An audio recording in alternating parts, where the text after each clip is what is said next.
The rain started before I even left the job site. Not the soft kind that taps politely on your windshield. This was the kind of rain that turned the sky into one long gray sheet and made the road shine like black glass. I stood under the half-finished porch of a small house outside Colorado Springs, watching the storm roll in over the Pine Hills. My truck was parked in the gravel driveway, already speckled with mud from the afternoon. The smell of wet wood still clung to my clothes. I had spent most of the day repairing a sagging deck for an older couple who lived there.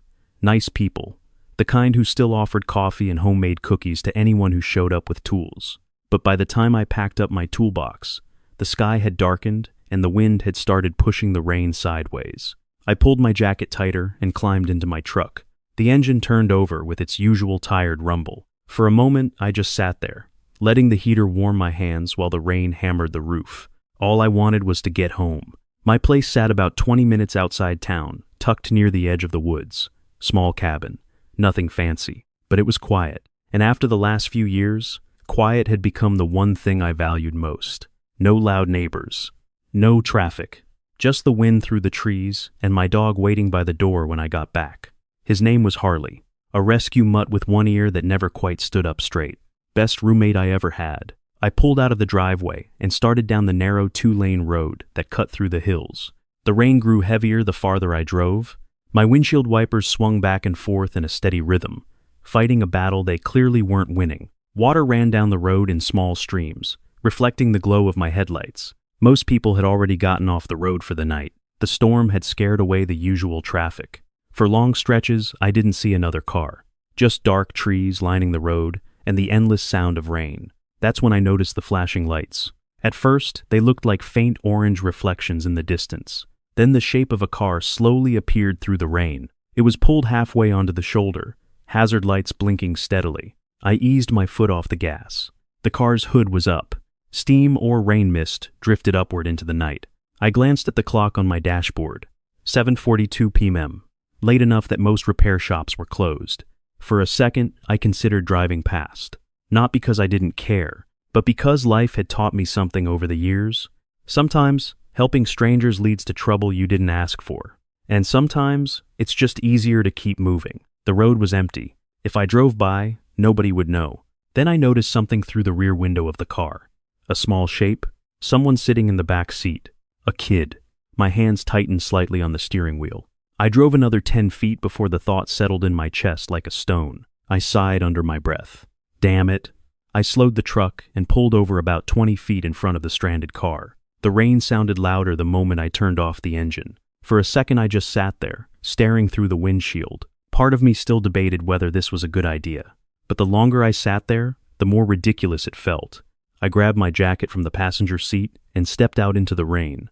Cold water soaked into my jeans almost instantly. The smell of wet asphalt and pine filled the air. As I walked back toward the car, the driver's door opened. A woman stepped out. She looked surprised to see me approaching. Her dark hair was already soaked, clinging to her cheeks as the rain ran down her face. She couldn't have been older than her mid-30s, maybe younger, but the tiredness in her eyes made her seem older than she probably was. Not tired like someone who needed sleep, the deeper kind.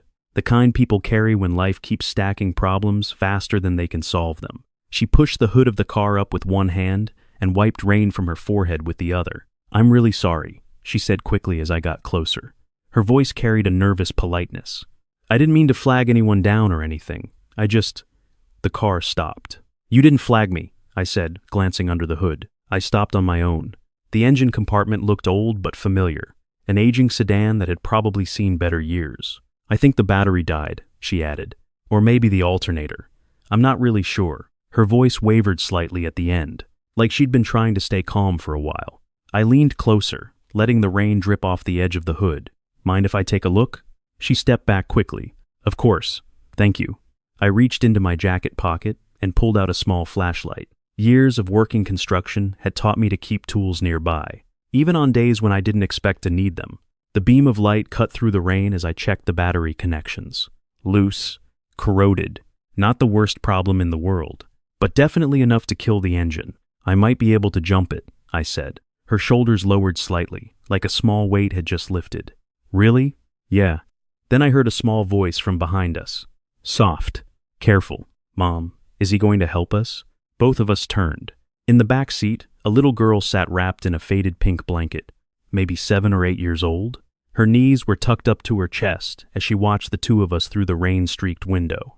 Her eyes were big and serious, the kind of eyes that had already seen more worry than a kid should. The woman glanced back at her daughter and forced a small smile. I think he might, she said gently. The girl looked at me again, studying me carefully. Kids have a way of doing that, like they're trying to decide whether the world is safe or not.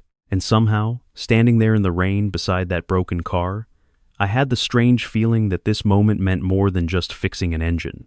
I walked back to my truck and grabbed the jumper cables from behind the seat. The rain had slowed a little, but the air still felt heavy with the storm. As I returned to the car, the little girl pressed her face slightly closer to the window. Watching every step, I connected the cables carefully, the metal clamps clicking into place. All right, I said, wiping my hands on my jacket. Let's see if she still wants to run. The woman slid into the driver's seat and turned the key. The engine coughed once. Then again. For a second, it sounded like it might give up completely. Then the engine finally roared to life. The headlights flickered on, cutting through the rain. The woman laughed softly in relief. Oh, thank God. She stepped out again, the rain already soaking her hair all over again. I don't even know how to thank you. I shrugged. It's just a jump start. But before she could answer, the little girl opened the back door and stepped out into the rain. Her blanket dragged slightly behind her. She walked up beside her mom and looked up at me with that same serious expression. For a moment, she didn't say anything. Then she spoke quietly. You're the first person who stopped. Her mom blinked in surprise. What do you mean? The girl shrugged a little. We've been here a long time. She looked back at me. Everyone else just drove past.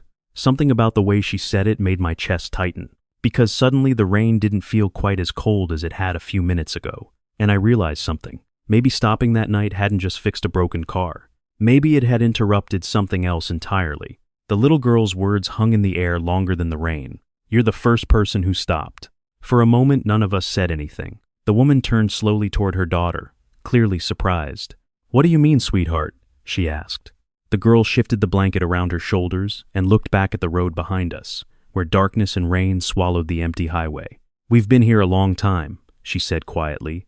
Her mom frowned slightly. Emma, but the girl just shrugged, like she hadn't said anything unusual. Lots of cars went by. Something tightened in my chest at the way she said it. Not accusing, just stating a fact. The woman looked embarrassed suddenly, brushing wet hair from her face. I'm sorry, she said to me. She talks too much sometimes. I shook my head. No, she doesn't. The girl looked at me again, curious. What's your name? I asked. Emma, she answered immediately. She said it with the kind of straightforward honesty only kids have. I'm Jake. She nodded seriously, as if filing that information somewhere important. The rain had softened to a steady drizzle now, but the air was still cold and damp. I glanced back at the engine. Let it run for a few minutes, I said. The battery needs time to charge again. The woman nodded. Okay. For a second, she just stood there, like she wasn't sure what to do next. Then she offered a small smile.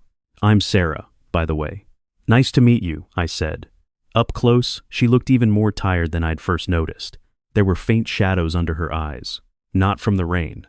From something older. Emma had moved closer to the front of the car now, studying the engine like it was some kind of science experiment. You fix cars? She asked. I chuckled.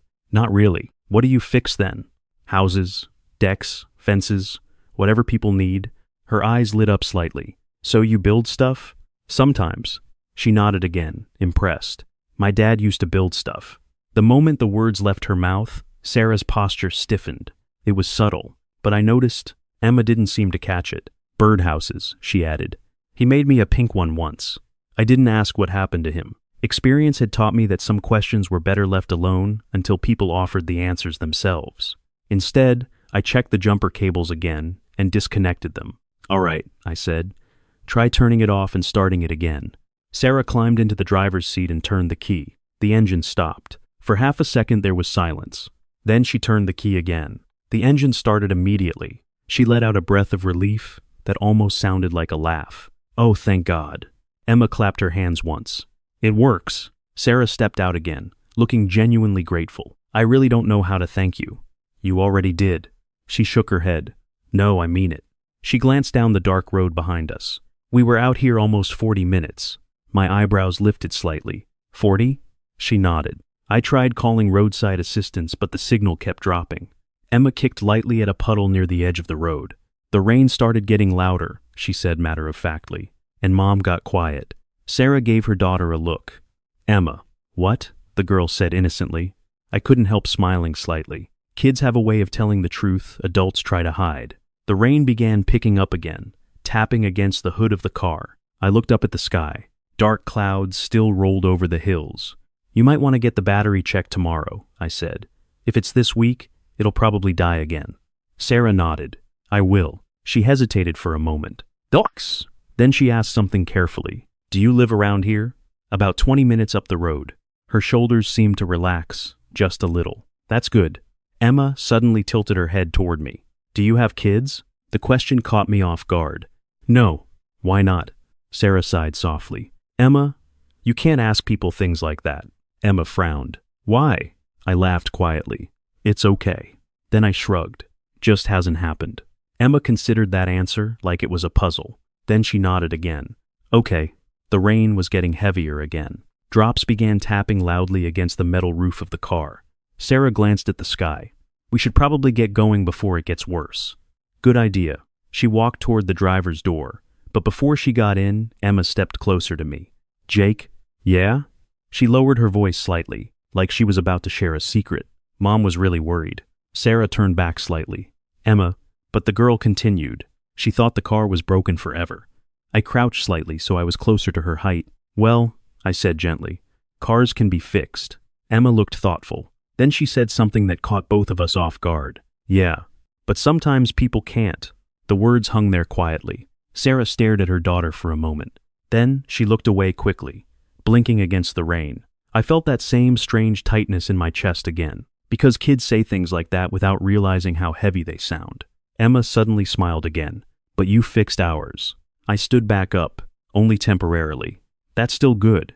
Sarah cleared her throat softly. Emma, honey, let's get in the car. Emma obeyed and climbed back into the back seat. Sarah paused before getting into the driver's seat. For a second, she looked like she wanted to say something else. Then she said quietly, Thank you, Jake. You're welcome. She got into the car and closed the door. The engine idled smoothly now. I stepped back toward my truck, but before I could reach it, Sarah rolled down the window. Hey! I turned. You sure you don't want anything? Coffee? Dinner? Something? I shook my head. No need. She looked like she wanted to insist, but instead she smiled faintly. Well, if you ever see us stranded again, I hope you'll stop. I chuckled. Hopefully that won't happen. Emma suddenly leaned forward between the front seats. Bye, Jake. Bye, Emma. Sarah waved once. Then the car slowly pulled back onto the road. The red taillights faded into the rain. For a few seconds I stood there, listening to the quiet road again. Then I climbed back into my truck and started the engine. The heater hummed to life. As I pulled back onto the highway, I glanced once in the rearview mirror. Their car was already disappearing into the dark. And I figured that was probably the end of it. Just one small moment. One random night. One broken car in the rain. But life has a strange way of turning small moments into something bigger, even when you don't realize it yet. The road stretched quietly ahead of me after their car disappeared into the rain. For a while I drove without thinking about anything in particular, just the steady rhythm of the windshield wipers. Back and forth, back and forth. The storm had begun to calm down, leaving only a soft drizzle behind, the kind that made the pine trees glisten under the occasional streetlight. Normally, when I finished a job for the day, my mind shut off the moment I got into the truck. Work was work. Home was home. Simple. But that night, something stayed with me. Emma's voice. You're the first person who stopped. I didn't know why those words stuck the way they did. Maybe because she didn't say them like she was complaining. She said them like she had already expected nobody would stop. That kind of quiet acceptance always hits harder than anger. By the time I turned onto the gravel road leading to my cabin, the rain had almost stopped completely. The woods around the property were dark and still. When I pulled into the driveway, the porch light flicked on automatically. And right on cue, the front door burst open. Harley ran out like he'd been waiting there for hours. His tail wagged wildly as he skidded across the wet gravel and jumped up against the truck door. All right, I muttered as I climbed out. He barked once and circled me, sniffing my jacket like he always did, probably checking if I had brought home food. Or another dog. Just rain and bad decisions tonight, I said, scratching behind his ear. Inside the cabin, everything was warm and quiet. The smell of old wood and coffee filled the air. I kicked off my boots by the door and hung my wet jacket on the chair. Harley followed me into the kitchen, nails clicking softly on the wooden floor. I grabbed a bottle of water from the fridge and leaned against the counter. For a few seconds I just stood there, listening to the silence. It should have been the end of the night. One small act of kindness, one broken car, and two strangers heading their own separate directions. That's how most of these things go. But something about that girl's words kept echoing in the back of my mind. Eventually I shook my head and turned on the TV. A baseball game was already halfway through. Harley jumped onto the couch and curled up like he owned the place. Within minutes, he was asleep. I stayed up longer than usual that night, not because of anything important. Just one of those strange nights where your mind keeps replaying small moments. Sarah standing in the rain with her hair soaked. Emma wrapped in that blanket in the back seat. The quiet way they both looked at the road while waiting. Eventually the game ended. The house went quiet again. And life moved on. Or at least that's what I thought. 3 days later, I saw them again. Not on the road. Not in the rain. But in the least dramatic place imaginable. The grocery store. It was late afternoon when I stopped by Miller's Market to pick up dog food and a couple things for dinner. The store was small. The kind where the same cashier works there for 10 years and everyone knows each other's name. I was halfway down the bread aisle when I heard a familiar voice. "Emma, stay close." Something about the tone made me glance over. There she was. Sarah stood a few feet away, holding a shopping basket in one hand while reading the label on a jar of peanut butter. Emma was beside her, examining a row of cereal boxes like it was the most important decision of her life. For a second I just stood there. It felt strange seeing them outside that rainy moment, without the darkness, without the broken car. Sarah looked different in daylight. Her hair was pulled into a loose ponytail. She wore jeans and a simple gray sweater, still tired, but less overwhelmed than that night on the road. Emma noticed me first. Her eyes widened immediately. "Mom." Sarah looked up. When she saw me, it took her half a second to place my face. Then recognition spread across her expression. "Jake?" I smiled. "Hey." Emma rushed over like we were old friends. "You fixed our car." I laughed. "Temporarily." Sarah set the peanut butter jar back on the shelf. "Well, it got us home," she said. "That counts." For a moment we just stood there awkwardly between the bread and cereal aisles. Then Emma grabbed her mom's sleeve. "Can we show him?" Sarah looked confused. "Show him what?" Emma pointed excitedly. "The birdhouse." Sarah's face softened slightly. "Oh." She looked back at me. "We bought paint yesterday." Emma nodded enthusiastically. "I'm painting it pink again." I smiled. "Sounds like a good color choice." Emma seemed satisfied with that answer. She returned to the cereal display and began comparing boxes again. Sarah stepped a little closer to me. "Thanks again for the other night," she said quietly. "I mean it. You already said that." "Still." She hesitated. "Honestly, I don't know what we would have done if you hadn't stopped. You would have figured something out." She gave a small laugh. "Maybe." There was a pause. Then she added softly, "Emma wasn't exaggerating." "About what?" The cars driving past. Her eyes dropped briefly toward the floor. I counted 11. The number hit harder than I expected. 11. 11 chances for someone to stop. 11 chances that didn't happen.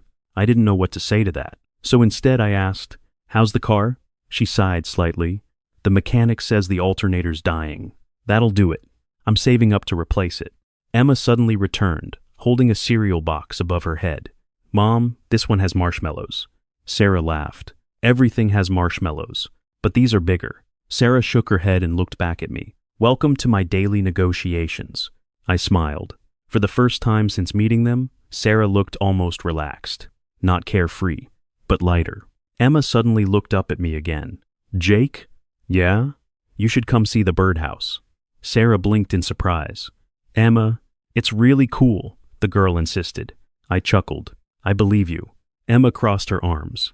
"No, you have to see it." Sarah sighed again. But this time, she was smiling. And for the first time since that rainy night, I had the strange feeling that maybe fixing that car hadn't been the end of the story after all. Emma's request hung in the air for a second. "You should come see the birdhouse."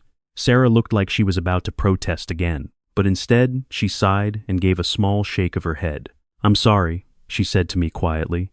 "She gets excited. Emma immediately turned toward her mom. I do not.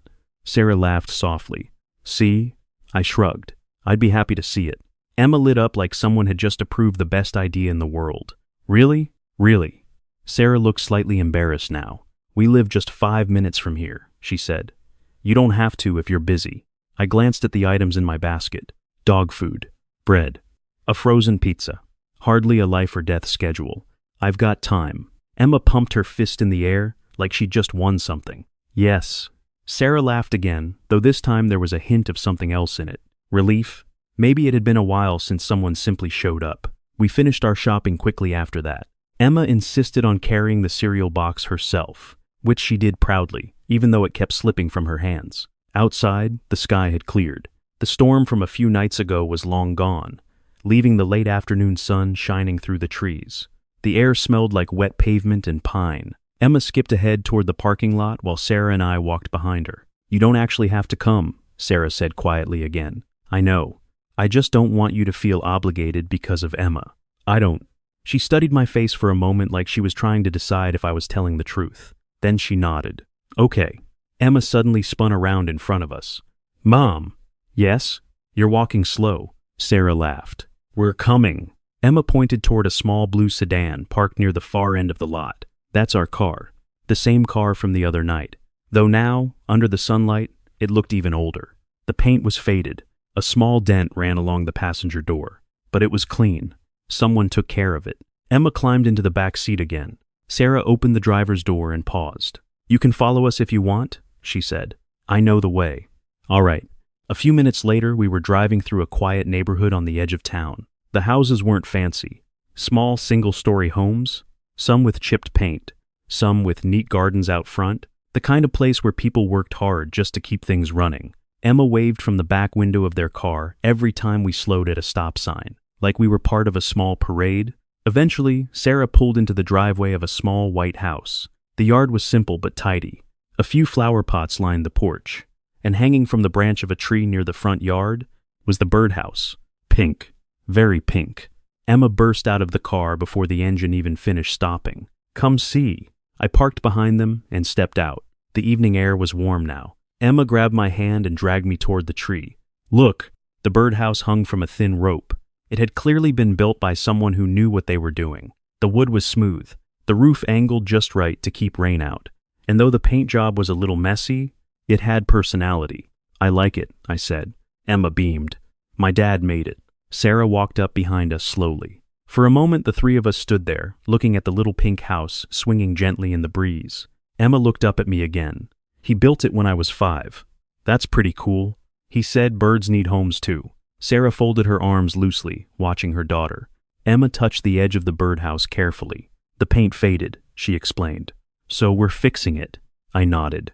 Looks like a good repair job. Emma grinned proudly. Just like you fixed our car. Sarah chuckled softly. You've officially become the repair guy. I'll take the title. Emma suddenly tilted her head. Do you build birdhouses too?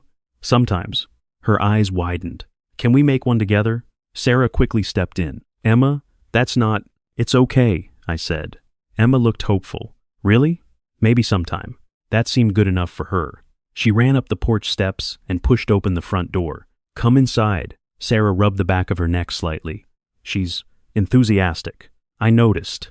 We stepped onto the porch. The house inside was small but warm. Old hardwood floors. A couch with a colorful blanket draped over the back. Emma disappeared into the kitchen and came back holding a jar of cookies. I made these with Grandma. Sarah raised an eyebrow. You helped. Emma rolled her eyes. Same thing. She handed the jar to me proudly. Try one.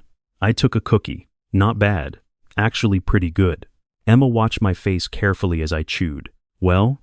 Approved. She nodded seriously. Good. Sarah leaned against the counter watching us. For the first time since I'd met her, she looked calm.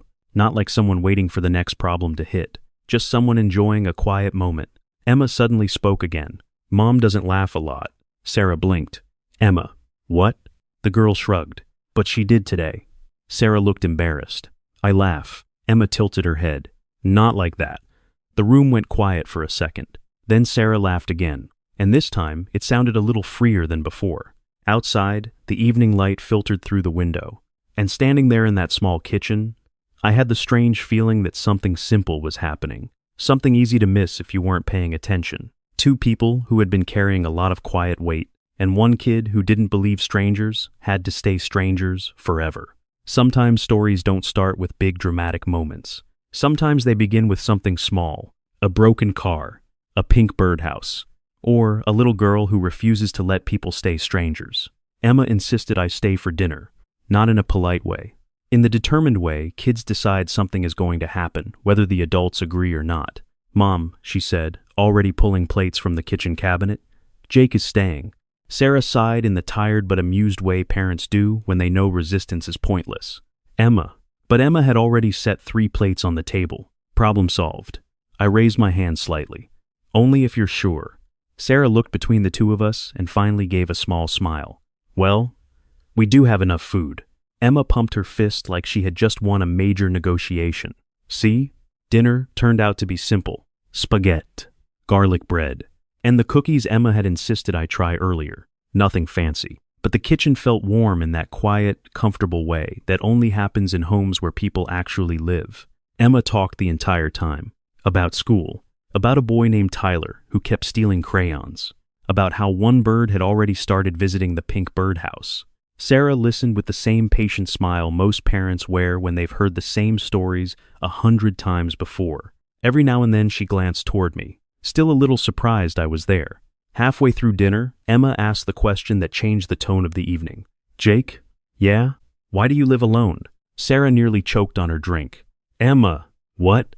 You can't just ask people that." Emma looked confused. "But I'm curious." I laughed softly.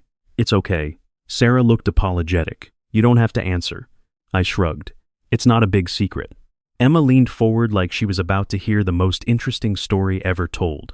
I took a moment before answering. Life just turned out that way. Emma frowned slightly. "That's not a real answer." Sarah rubbed her forehead. "I'm so sorry," but I waved it off. "All right," I said. "The real answer?" Emma nodded eagerly. "I used to be married." Her eyes widened. "What happened?" I looked down at the table for a second. Sometimes people want different things. Emma thought about that. Then she asked, "Did she leave?" Sarah inhaled sharply, but I just nodded. "Yeah." Emma sat back in her chair, processing. Then she said something so quietly that it almost sounded like she was talking to herself. "My dad left too." The room went very still. Sarah set her fork down slowly. But Emma continued, "It's okay," she said. "I already know." Sarah looked like she wanted to say something, but nothing came out. Emma turned back toward me. "Do you miss her?" The question caught me off guard. I thought about it for a second. Then I answered honestly, "Not anymore." Emma nodded again. "Okay." The conversation drifted to other things after that. School, birds, Harley. Emma insisted that we bring my dog over next time so the birds could meet him. I wasn't entirely sure that was how birds worked, but I agreed anyway. Eventually the plates were empty, and Emma yawned so dramatically that it looked rehearsed. Sarah laughed. "All right, bedtime." Emma protested weakly. "I'm not tired. You just yawned 3 times." "That was a fake yawn." Sarah raised an eyebrow. Emma stood up slowly and shuffled toward the hallway. But before disappearing into her room, she turned back toward me. "Jake? Yeah? Thanks for fixing our car." "You're welcome." She hesitated. Then she added something that landed much heavier than the first time she said it. "Mom cried that night." Sarah froze. Emma didn't notice. She thought we were going to be stuck there forever. Emma looked at me again, but she didn't cry after you stopped. She said it simply, like it was just another fact. Then she disappeared down the hallway. The house went quiet. Sarah stared at the table for a long moment. Then she let out a slow breath. She shouldn't have said that. "It's okay." "No, it's not." Her voice was softer now, embarrassed. I try not to let her see that. I leaned back in my chair slightly. "She wasn't judging you." "I know." Sarah ran a hand through her hair. "Being a single parent is complicated." She gave a small laugh that didn't quite reach her eyes. "You try to look strong all the time." I nodded. I noticed. She looked up at me, and yet somehow kids always see right through it. "Yeah." We sat there quietly for a moment. Then Sarah spoke again. "You know what the strange part is?" "What?" "I wasn't crying because of the car." "What then?" She hesitated. Then she said quietly, "Because for a second, I thought nobody would stop." The words hung in the air, heavy. Real. I didn't have some clever response to that, because sometimes the truth doesn't need fixing. Sometimes it just needs someone to hear it. After a moment, Sarah stood up and started clearing the plates. You should probably get going, she said gently. It's getting late. I stood and helped carry the dishes to the sink. Thanks for dinner. Thank you for helping us. We walked toward the front door together. Outside, the evening had turned cool again. The sky was clear now, stars beginning to appear above the trees. I stepped onto the porch and turned back toward her. Tell Emma good night for me. I will. She hesitated slightly. Then she said something quiet. I'm really glad you stopped that night. I smiled. Me too. I walked down the steps toward my truck. But just before I got in, the front door opened again. Emma stood there in her pajamas. Jake. I laughed. You're supposed to be in bed. She ignored that completely. I forgot to tell you something. What? She leaned against the door frame and said softly, Mom smiled today. Then she gave a small wave, good night, and closed the door. I stood there for a moment in the quiet yard, looking up at the pink birdhouse, swaying gently in the breeze, and I realized something. Sometimes the biggest things in life don't start with grand gestures. Sometimes they start with small ones. Stopping your truck, fixing a car, or making someone smile again when they thought nobody would. The gravel crunched softly under my boots as I walked back toward the truck. Behind me, the porch light from Sarah's house cast a warm square of light onto the yard. For a moment I stood beside the driver's door without opening it. The pink birdhouse swayed gently above me, a soft creaking sound every time the breeze touched it. Inside the house, I could hear faint movement, cabinets closing, water running in the sink, the quiet sounds of a normal evening, the kind of normal that doesn't seem like much until you realize how rare it can be. I climbed into the truck and started the engine. The headlights swept across the yard, lighting up the tree for a second before I backed out slowly onto the street. As I drove away, the house grew smaller in the rearview mirror, just another house on a quiet street. But something about the evening stayed with me the entire way home. Not in a dramatic way, just quietly, like a song stuck in the back of your mind. When I pulled into my driveway, Harley was already waiting on the porch. His tail wagged the second he saw the headlights. I opened the door and he trotted down the steps to greet me like I'd been gone for weeks instead of a few hours. Hey buddy, I said, rubbing the top of his head. He sniffed my clothes carefully, probably trying to figure out where I'd been. Inside the cabin, everything was still the same as when I left. Same couch, same quiet, same half-empty bottle of water on the kitchen counter. But somehow the place felt slightly different. Not bigger, not smaller, just less empty. I fed Harley and sat down on the couch. For a while, I stared at the television without actually watching it. My mind kept drifting back to the little house across town, to Emma, to the way she had said, Mom smiled today. I didn't realize when I fell asleep, but when I woke up the next morning, the first thing I thought about wasn't work. It was that birdhouse. The next few weeks passed quietly, but not the same kind of quiet as before. Emma made sure of that. The first Saturday after dinner at their house, I got a knock on my cabin door around noon. Harley barked like someone had invaded his territory. When I opened the door, Emma stood there with a backpack almost as big as she was. Sarah stood a few steps behind her, looking slightly apologetic. Surprise, Emma said. I blinked. You walked all the way here? Sarah shook her head. No, I drove. Emma pushed past me into the house like she'd been there 100 times. I brought birdhouse supplies. She dumped the contents of the backpack onto the kitchen table. Paint, brushes, a small wooden kit. Sarah Seahilled. She's been talking about this all week. Emma looked up at me. You said maybe. I laughed. I did say maybe. Harley immediately decided Emma was his favorite human. Within seconds, he was lying at her feet while she scratched behind his ears. See? Emma said proudly. He likes me. Sarah leaned against the doorframe watching us. I think you may have started something. I shrugged. There are worse hobbies than building birdhouses. We spent the afternoon outside on the porch. Emma painted. Harley supervised. Sarah sat on the steps, sipping coffee and occasionally laughing when Emma got paint on everything except the wood. It wasn't anything dramatic, just an ordinary afternoon. But sometimes ordinary afternoons are the ones people remember. Over time, those afternoons started happening more often. Emma would show up with another project, or Sarah would stop by after work with coffee. Sometimes we'd just sit on the porch while Harley chased squirrels in the yard. One evening, Emma pointed toward the pink birdhouse hanging in the tree. 2 small birds had started building a nest inside it. Look, she whispered excitedly. They moved in. Sarah smiled softly. Looks like your dad built a good one. Emma nodded proudly. Then she looked at me. You helped fix it. I shook my head. You did the painting. Emma thought about that. Then she said something quietly. Sometimes fixing things takes more than one person. Sarah looked down at her daughter, then over at me. For a moment, nobody said anything. The sun was setting behind the trees, warm light spilling across the yard. Emma leaned back in her chair and looked up at the sky. You know what I think? What? I asked. She shrugged. I think that night in the rain wasn't an accident. Sarah laughed softly. You believe in fate now? Emma nodded. Maybe. She looked at me again. If you didn't stop your truck, we wouldn't know you. I leaned back in my chair, watching the birds settle into the little house above us. Life is strange like that. Most days feel ordinary. You wake up, you go to work, you drive the same roads, but every once in a while, something small happens. You pull over on the side of the road. You help someone with a broken car. And, without realizing it, you change the direction of more than just your own evening. Sometimes kindness doesn't come back as something big. Sometimes it comes back as laughter in a kitchen, paint on your porch, a pink birdhouse with birds inside it, or a little girl who reminds you that strangers don't have to stay strangers.